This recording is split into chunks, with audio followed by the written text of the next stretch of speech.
you're sitting in Iran, it does seem like a pretty good deal for you. It basically says that the United States and Iran will respect each other's territorial sovereignty and independence and not interfere in each other's internal affairs ever again, i.e. no more threatening regime change in Iran, no more talking about liberating the Iranian people. This must be a big, big disappointment for the Iranian people, who had been promised by both Trump and Netanyahu that part of this war was to help them, once it's over, reclaim or claim their own destiny. So that appears to be off the table.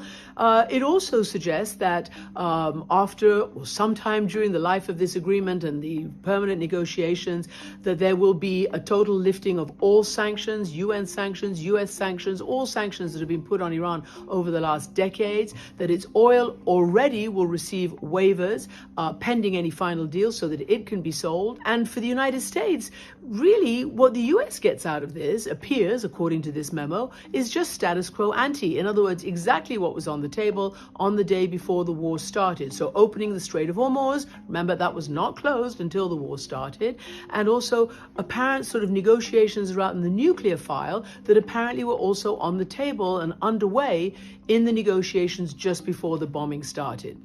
So we're also hearing that this, certainly from Iran's perspective, it appears that they are calling for all US forces to be removed, or they're saying that's an agreement within 30 days of a final agreement.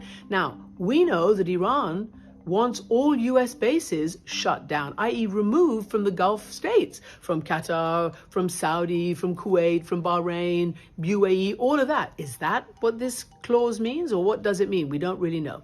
Nothing about missiles, nothing about proxies in Lebanon or elsewhere. So clearly there are a lot of unknowns. But if you just read this and take it for what it is, it seems to me stacked much more in Iran's favor. And as everybody said, and as I said, throughout this, several-month war, the result is going to depend on which side can tolerate the most pain. And it appeared that Iran, the regime, could tolerate the most pain, and waited and waited and waited until it was able to put in this memorandum of understanding essentially all the points that it said it wanted.